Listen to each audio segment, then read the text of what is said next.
Collectors, collectors, and welcome to another Bossk's Bounty video, and welcome to episode 272 of our Bossk Bounty. This is the Q&A series that drops every Sunday, although it hasn't dropped for the last couple of Sundays, so I do apologise about that.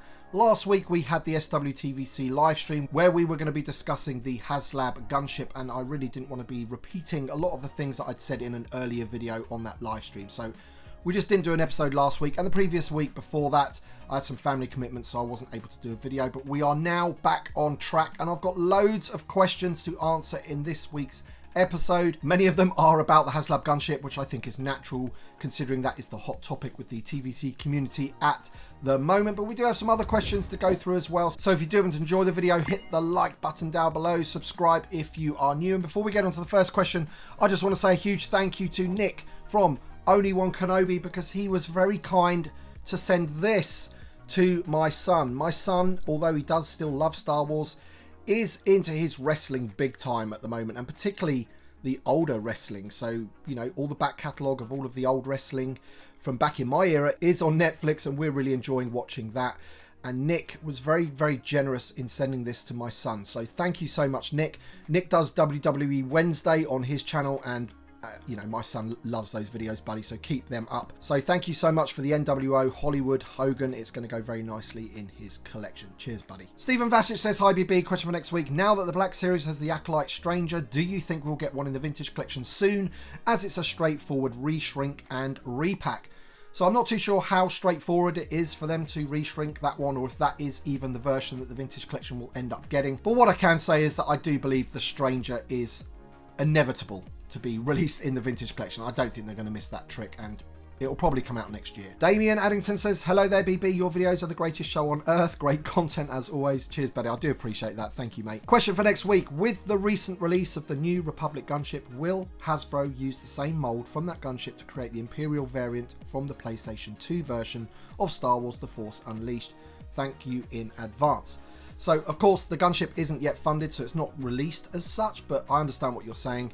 The Haslab Gunship, if that funds, I believe could be the first ever Haslab project that could potentially be repainted and then sold as like a Hasbro Pulse exclusive or something, without all the bells and whistles of tiers and extra panels and potentially even extra stands and things like that. And if you look at ones that they could potentially do, you've mentioned the Imperial variant, you've also got the one from the original Clone Wars 2D cartoon as well. You know, that blue version with the shark mouth and everything. Really cool version of the gunship.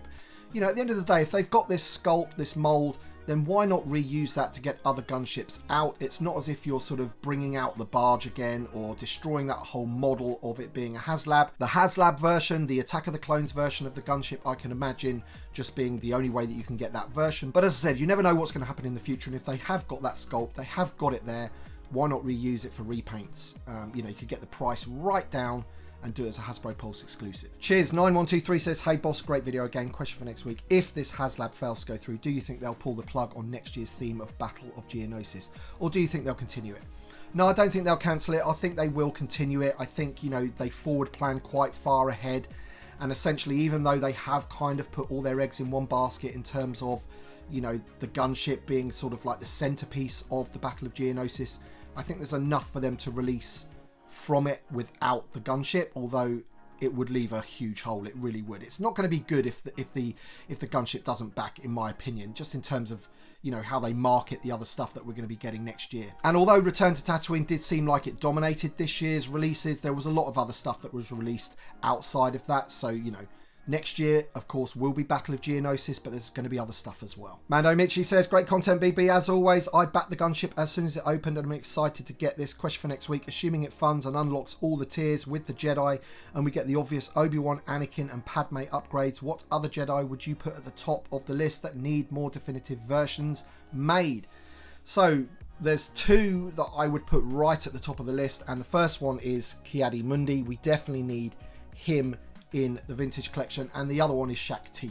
For me, that would be a great one. They got that one released in the Black Series, as with the Ki-Adi-Mundi as well, and both look fantastic, and I would love both of those in the vintage collection. So those are the two Jedi for me that are right at the top of the list of the ones that do not come as tiers with the HasLab and ones that we've kind of already got in the line. Adam Guggenheim says, always enjoy your point of view. Given all the TVC HasLabs, can you rate them? For me, the definitive ones are the Gunship, Sail Barge, still the best. Razor Crest, Ghost and Cantina missed the mark based on weathering detail that makes them look and feel like toys versus actual studio models. What do you say, Tim? Thank you for bringing the community together. So yeah, I mean, if I was going to rate them from 1 to, what is it, 4 or 5 now, I would definitely say the Barge is the best. Then I'd go with the Razor Crest. And unfortunately, I do not have the Cantina in hand or the Gunship, so I can't really rate those. I think it's a bit unfair because I have heard that the Cantina does have a bit of weathering on it. But for me, the Ghost is definitely below the Razor Crest and the Barge for sure. The Max Rebo Experience says, I have a little Cantina scene based on the Navarro Cantina and recently added a Power of the Force Bossk as a tribute to your channel. Thank you, buddy. I really need a Max Rebo to spruce it up. Any advice on a nice but not too spendy 3.75 inch Max I should go for? Honestly, buddy, I don't really know how much this one costs, but I think the only one really to sort of look at is the Power of the Force version. I think this comes in a 2-pack with one of the singers from the band, or is it a 3-pack? I actually can't remember, but this is the best one. Comes with his little piano, of course, and yeah, that's the one you're going to need. But you know, without looking at the prices, I can already imagine that it's going to be quite expensive. Jagalo Jedi says, great show and thanks as always for everything you do, Bossk. Now, why can't everyone look at this as a $350 ship, slightly more reasonable, cough cough, with 5 great new figures at retail? My question for you, does this figure goal assortment not reek of an Arrest of Palpatine playset possibly planned for next year with a packed in Palpatine figure? And here are the 2 Jedi we'll need to complete the scene. I think we need to hit the stretch goals with this ship, or is it just a coincidence that these Jedis were chosen? I'm not too sure if it's a coincidence or not, but certainly 2 of the Jedis that they have included are part of that Palpatine's Arrest, and I think the Black Series got a really good new Palpatine's Arrest Palpatine, which looks awesome, and again, you know, looking at that, we all want that in the vintage collection as well. So yeah, I mean, as you say, it does reek of it a little bit, and I can see them reusing that. They have said that the figures that are included in the HasLab, it's the card backs that are unique, so potentially we could see those figures again, and if they don't get unlocked in this HasLab, maybe they'll come out, as you suggest, in that sort of Palpatine Arrest scene. It would be pretty cool if they did that. Josh B says, great Q&A. I think or would hope they follow the same format they did with Return to Tatooine. We got a HasLab Cantina, a Creature, a Bantha, a playset in the Streets of Mos Eisley, a multi-pack, not the Retro Collection repaint figures, small vehicle, land speeder, and mainline figures, Momo Don, Luke, Ben, etc. Given that info, they probably have everything picked out and lined up. This could be a big campaign if they wanted to make money just because of all the various products they have chose from. Question, what would be your picks from the slots listed above? So yeah, you're absolutely right. It could be a big campaign, but ultimately we need the sort of centerpiece of that to back to make it really special, and I hope it does. I do believe that it has picked up in the last couple of days. I think in one day we got 100 extra backers. Now, whether they're adding sales data from places that don't have Hasbro Pulse like New Zealand and Australia, I don't know, but it looks like it's picked up over the last couple of days. I think at the time of recording this video, we're nearly at 3,500 with something like 20 odd days to go, which, you know, doesn't sound great, but you know, with these HasLab projects, the big push is always in the last sort of 48 hours, and particularly in the last sort of 12 hours. So we've still got that to come, and ultimately if it just goes past 8,000, then everyone that did back it is going to have a seriously rare TVC item on their hands, you know, probably rarer than the barge itself. But to answer your question, you know, there's lots of things that can go with it. Steve teased the poster. You know, in terms of the creature, as I've mentioned before, I think I would love the creature, whatever it's called, that pulls the chariot out. Not only because obviously you've got the Geonosis that go with that, but also I think the heroes ride one of those as well in one of the scenes. In terms of the playset, I could imagine them doing either the gate that creature comes out of, perhaps with like an arena wall, or potentially if they give us the remaining characters that we need, they could do the platform that overlooks the arena where you've got Dooku and Django and obviously Coleman jumps up there and whatever. So, you know, we've only got a couple more characters that we need. Super battle droids, if we're talking about figures. Of course, we can talk about the pillars where our heroes are chained up as a potential playset, but that does kind of open it up to, like, what about the creatures? And I honestly cannot see them releasing all 3 of those creatures again. And then it's like, if they do one, you'd probably expect them to do the other. And that's just something that I can't see them doing. So would the pillars be enough as a playset? I don't know, man. As I said, there's lots of stuff that they could do. Have a look at that poster that Steve Evans teased and try and work out what you think could go on it. Grady Swatch says, thanks for all the entertaining content, Tim. The New Republic gunship was a nice reveal and I'm looking forward to getting it, even though it wasn't at the top of my want list for the new HasLab. I'm still excited for it nonetheless.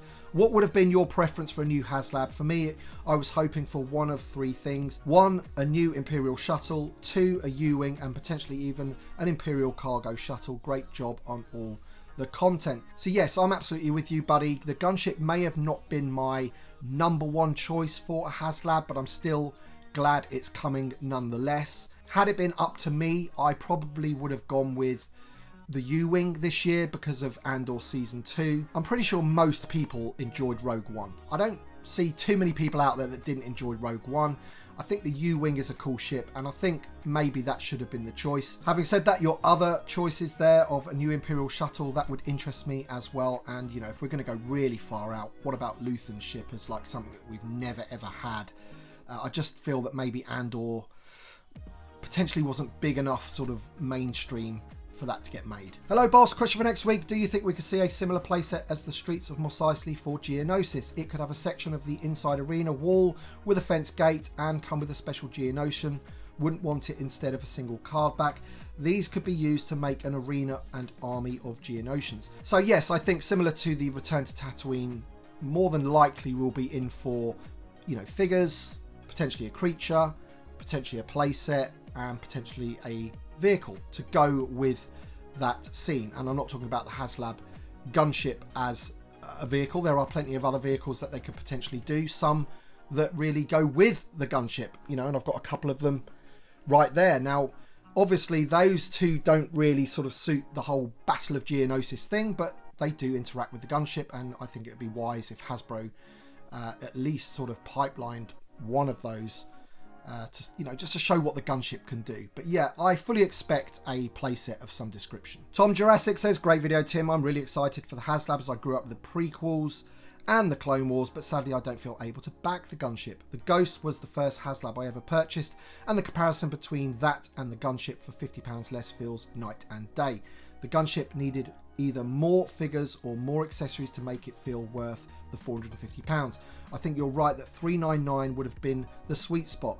My question for next week is this: with a lot of fans saying they would have backed this if the price point was less, do you think Hasbro could adjust the price of a HasLab mid-run? I personally don't think that they could do that. That's almost like admitting, you know, it's overpriced, which I don't necessarily agree with, because I think if you do unlock all of the tiers, then obviously the gunship with the 5 figures, it, you know, it basically has a bit more value to it that way, but obviously you do need to unlock the tiers. Now I did mention on the live stream last week that, you know, maybe they could have looked into some kind of, you know, entry-level version of the gunship where you didn't get all of the panels and maybe just one of the stands or something like that, and got the price down that way. So you've got like a deluxe version and then a standard version, and that would also encourage people to try and army build, because maybe they only want 1 deluxe, they only want 1 of those extra panels, but they want 3 gunships for some reason, you know. They want a real sort of diorama battle scene. They only really need like 2 of the others without the panels. They don't really need all the extra stuff. So maybe that was an option that they could have done. But certainly I can't see them ever sort of changing the price mid-run. That would be a PR disaster, quite frankly. Pop Crash 1974 says, question for next round. Advent calendars are doing really good with Pop and Lego. It recently made me think that this could work for the vintage collection line. It could be a figure for the final day, and the days leading up to Christmas could be accessories and one build a droid maybe. What are your thoughts on Hasbro venturing into this? So it's definitely something that I've thought about in the past, and I may have even had a question about it, you know, last year or a few years ago maybe. And I feel it would be a good idea on the face of it. It would be pretty good fun, opening up a little window, seeing what you're getting each day, and that kind of thing. I just don't ever see it happening, basically, for lots of different reasons. I just can't see it happening, and I also think the price of it would be quite a lot as well, more than some people would be expecting. And would it actually be that much fun if you opened up door number 3 and it was just like a bendy plastic blaster, or, you know, a droid leg or something like that? I'm not so sure about that, but yeah, it's something to sort of think about anyway. Sean Dillon says, hi boss, question for next week. Did you see the 3.75 inch Battlestar Galactica figures? Obviously Star Wars is our first love, but this is a rabbit hole you might fall in. I know I am. They look great. Thank you for your hard work keeping us informed.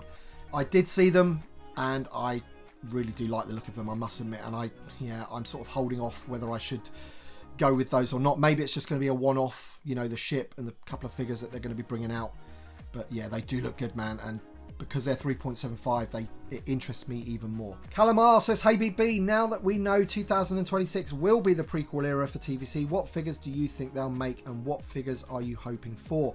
I really hope they make a Padme in Geonosis as well as a few other outfits, but I doubt they will do multiple designs, as the Geonosis outfit was her main costume. I also hope they do Jocasta Nu, as she was so rare and expensive on the secondary market. Well, I think if you look at that sort of tease poster that Steve Evans put out, it's like a sketch drawing, and I think since then Yak Face has, like, you know, done like a Photoshop version of full color and what things could potentially be. I think Padme at this point is a given for the Battle of Geonosis. I think Steve has pretty much, you know, singled out that figure on that poster, as well as hopefully Shaq T as well.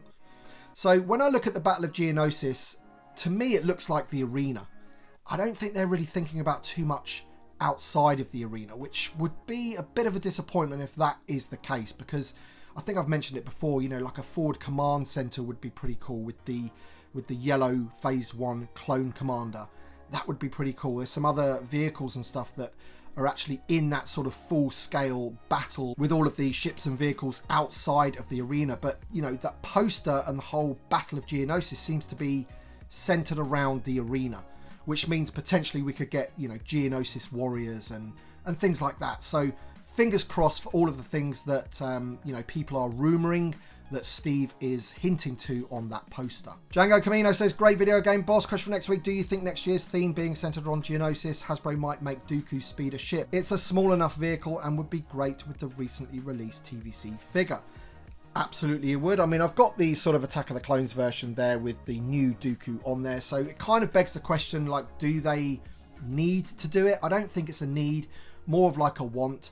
Some people out there may not have this ship. It is pretty cheap on the secondary market. I will leave a link to eBay so you can check out the current prices for the Dooku ship. They went up ever so slightly when that figure came out, but I think they're still pretty acceptable prices. So as I mentioned in the previous question, you know, it does look like Hasbro are sort of concentrating on things inside the arena. Of course, this Dooku ship would be awesome if we got the gunship. I feel that the gunship needs to back to even sort of warrant wanting or needing this. And that's just my opinion on that, really. The Sandcrawler says, during the live stream, Hasbro mentioned that they have plans to add a few more characters to the Cantina. How many more, and who do you think they will make? So I think I may have answered this a couple of weeks ago. I can't remember. But basically, on that live stream, they showed you that image, or it might have been after the fact. But basically, there's a picture with a shadow of 4 hands. And essentially, people are now speculating what those hands are and who they belong to. And some people are saying Ali or Shush, which would be a great one to have. Some people are saying Banis Keeg, and there's lots of others that people are saying. So I'll leave it up to you to sort of speculate who you want in that Cantina, but it looks like we're going to be getting 4, and it will probably be in like one of those 4 packs, probably a carded 4-pack. Jack Reinsland says, hi boss, question for next week. I was wondering how you display your Ghost and Razor Crest. I have no space and need ideas. Cheers. Okay there, buddy, so this is currently how I have my Razor Crest set up, with all of the Mandalorian figures in front. Bit of a figure dump, really. Not a particular sort of diorama or anything like that, but I am limited to space, and because I'm so limited to space at the moment, I don't actually have my Ghost displayed in any kind of like diorama or setup. That needs to be changed. But yeah, this is how I have my Razor Crest. And in case you're wondering, that is how I have my barge. Brian New says, question, how about all of the separatist leaders seated around their meeting table on Geonosis? So yeah, I'm sure many people out there would love those characters, but I feel that, you know, they're not going to be able to give us everything for Geonosis, and also the Battle of Geonosis, as I mentioned in a previous question, is going to be part of the offering next year. It's not going to be everything. Not every single item that we get next year is going to be a figure or a playset or a vehicle or a beast or whatever from the Battle of Geonosis. It's going to be other stuff as well. And also, as I mentioned, Hasbro seem to be sort of concentrating on the Battle of Geonosis being the arena and what's going on inside the arena. Whereas, you know, there's lots going on outside with the big battle and also in the sort of back rooms of the arena as well, as you mentioned, with the Geonosis leaders. So we're not going to be able to have it all, that is for sure. So what would you want them to do, really? Would you want one Geonosis leader where it's going to be an all-new sculpt? Because I doubt that they're going to be able to do 3, 4, 5 of them. It's just going to be impossible. So I think we need to sort of, temper our expectations, if that makes sense. Marky D says, hi BB, I just received a full case wave of the Asajj Callus Crosshair from EE, and all 8 card backs had the dreaded Ring of Death imprints on the front artwork, mostly in the lower right racetrack area. So much for the new packaging box with the horizontal alignment. Has anyone else reported the Ring of Death issue since the new box style was released, or am I the world's one and only most unluckiest? I've got to admit, buddy, I haven't seen anybody saying that. I did see my buddy Brett get a case where the cards were actually like sort of pretty bent up, and they must have gone in the case like that because the outside of the case was fine. But I haven't seen anybody mention the Ring of Death, and if you have got those, then that is really unfortunate, is because they need to sort that out. Gary Moore says SDC was awesome, and although the TVC reveals were limited, the fact that the Hasbro team left the acrylic panel off the TVC reveal was great. Question for next week, what's your guess for TVC number 375? I'm a firm believer that this will be C-3PO to be released in 2026. Thoughts? I mean, I hope so, because he is the last remaining first 12 that we need. I know we've had C-3PO before, but we've never had him on that Star Wars card back. We now have them all. We have Luke, Han, Leia, R2, Chewie. We have Vader, Stormtrooper, Ben Kenobi, Jawa. We have the Tusken Raider, and we also have the Imperial Commander guy, I think he's called. So we need C-3PO on that Star Wars card for the first 12. Is that a big enough reason to make him number 375? Maybe.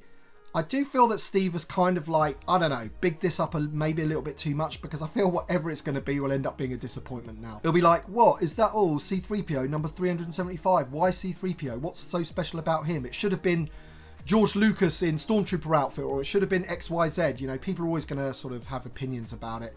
If I had to be pinned down on it, I'm kind of with you, maybe. At least that's what I'm hoping for, just because it means we'll have to see C-3PO, basically. Alright then, guys, that's it for this week's episode. I hope you enjoyed it. I do apologise for anybody's question that I was unable to answer, but please leave your questions in the comment section of this video for next week's episode to keep this series going. Thank you so much. I want to say a big thank you to my Patreon supporters and channel members. As always, your support means a great deal to me, so thank you so much, and we shall see you on the next one.